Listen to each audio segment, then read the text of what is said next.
Assalamualaikum warahmatullahi wabarakatuh. Teman-teman rimba sekalian, petualang alam bebas itu pada prinsipnya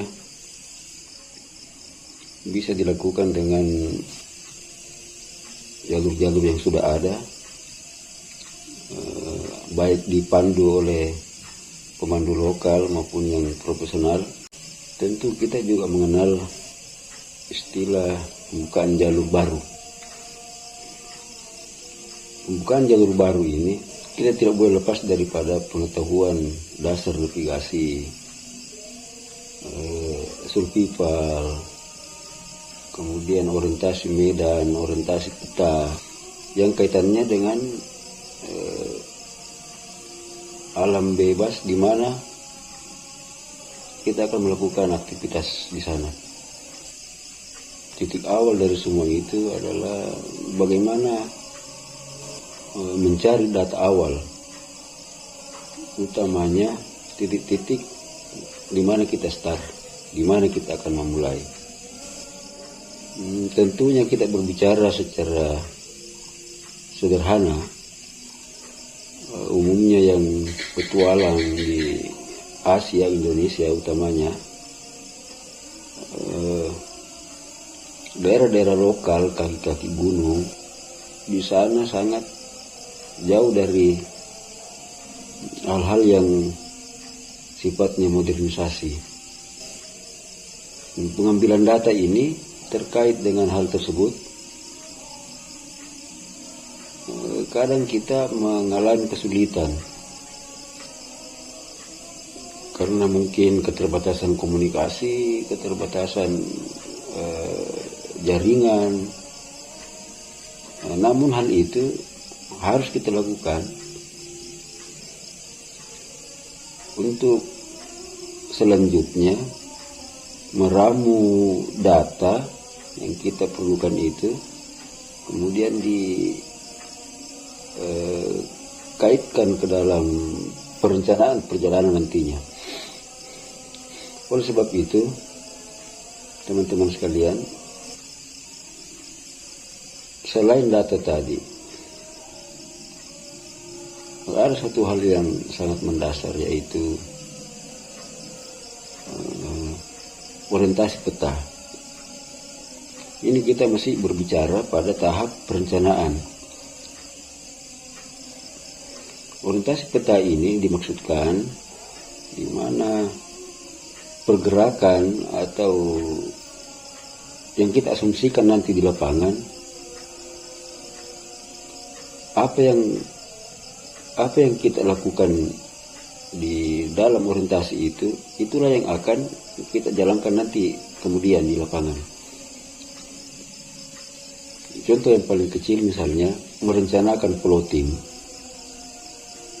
atau titik-titik jalur yang akan kita lalui.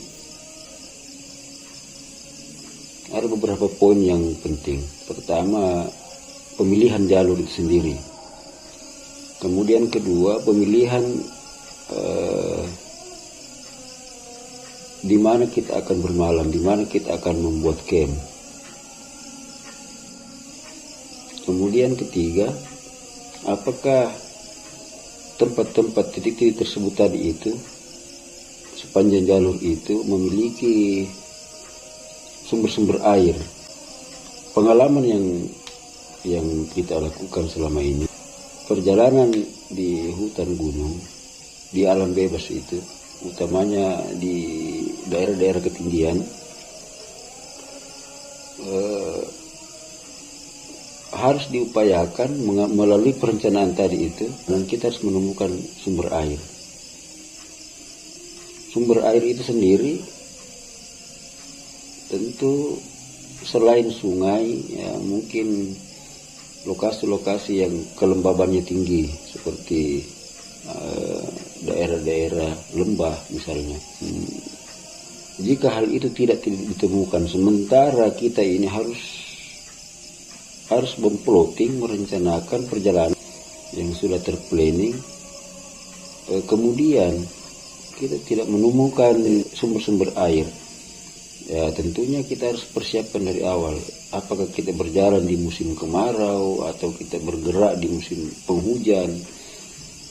Nah, jika musim penghujan ya tentunya tidak ada persoalan. Musim-musim kemarau, ini yang menjadi dilema.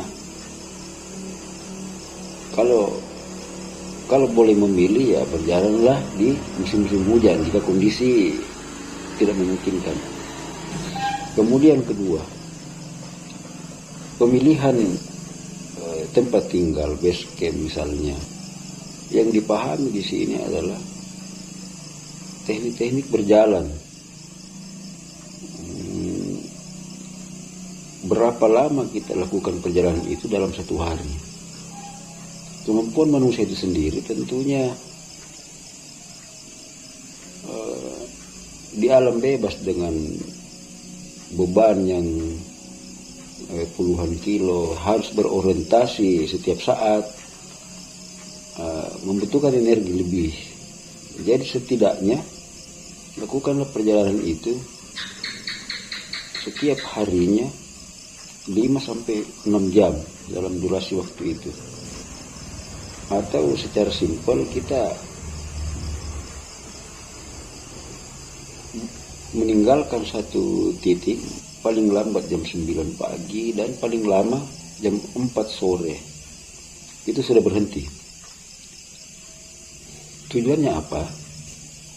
Di sore hari jam 4 itu kondisi alam di pegunungan, utamanya wilayah hutan-hutan basah, hutan tropis Indonesia, pada umumnya setelah jam 4 sore cahaya matahari sudah mulai berkurang. Artinya pergerakan yang kita lakukan terbatas. Sementara kita masih butuh bagaimana menemukan tempat yang layak untuk camp, bagaimana mencari sumber air, persiapan-persiapan. Nantinya kita jadikan istirahat kita betul-betul optimal untuk pergerakan esok hari. Kemudian yang ketiga, jangan lupa setiap start atau setelah melakukan satu pergerakan, upayakan selalu evaluasi. Kita melakukan orientasi peta, orientasi medan, apakah kita sudah benar, sudah tepat berada di tempat yang sesuai apa yang ada di peta dan apa yang ada di bentangan alam di sekitar kita. Atau setelah kita tiba di satu titik atau dalam perjalanan itu 1-2 jam misalnya, sambil istirahat mungkin kita manfaatkan kondisi itu dengan lakukan orientasi dengan tujuan meminimalkan agar tidak terjadi salah arah, tidak terjadi salah tujuan, karena berakibat risiko yang menjadi persoalan. Bisa saja risiko keamanan tidak jadi masalah, tetapi waktu dan tenaga terkuras hanya untuk satu kesalahan kecil itu. Sahabat-sahabat sekalian, sahabat rimba, petualang-petualang alam bebas. Selain itu, ya jangan lupa bahwa pengetahuan navigasi tidak hanya terbatas cara memahami peta, cara memahami penggunaan peralatan navigasi, tetapi jauh lebih dalam lagi bagaimana insting bekerja. Outputnya adalah timbulnya insting yang baik. Tentunya hal ini mungkin masih pemula, bisa dipahami, utamanya yang masih 1-2 kali melakukan kegiatan alam bebas. Tapi bagi teman-teman yang sudah berkali-kali sudah terbiasa dengan lingkungan di alam bebas, suasana alam bebas, kondisi-kondisi alam di sana, itu akan timbul dengan sendirinya. Yang paling penting bahwa di setiap titik perjalanan, bahwa di peta itu memiliki kontur yang satu garis kontur merupakan satu penampakan alam yang sama. Jadi kadang ada teman-teman yang melakukan keputusan yang salah. Misalnya di satu titik dia berada di ketinggian sekian tertentu, kemudian dia memutuskan bahwa saya berada di lokasi ini. Kita tidak bisa melakukan kepastian itu kecuali dengan satu hal, yaitu kita kenal dengan istilah resection atau menentukan posisi dengan teknik-teknik tersendiri, dengan menggunakan alat bantu navigasi yang lain, kompas misalnya, kemudian dipadukan dengan protektor. Teman-teman sekalian, selain hal-hal yang mendasar tadi, secara umum tentu kita harus lebih perlu memahami secara teknis, yaitu pengetahuan navigasi dasar, navigasi darat. Misalnya cara melakukan pengambilan sudut, teknik-teknik menggunakan peralatan itu sendiri, bagaimana mengorientasikan apa yang ada di peta dengan apa yang ada di bentangan alam. Itu beberapa bagian yang merupakan teknis atau merupakan pemahaman atau pelajaran yang perlu kita pahami. Demikian barangkali teman-teman. Mungkin di lain waktu kita lanjut dengan, atau saya coba memaparkan gambaran-gambaran secara teknis bagaimana bernavigasi di alam bebas.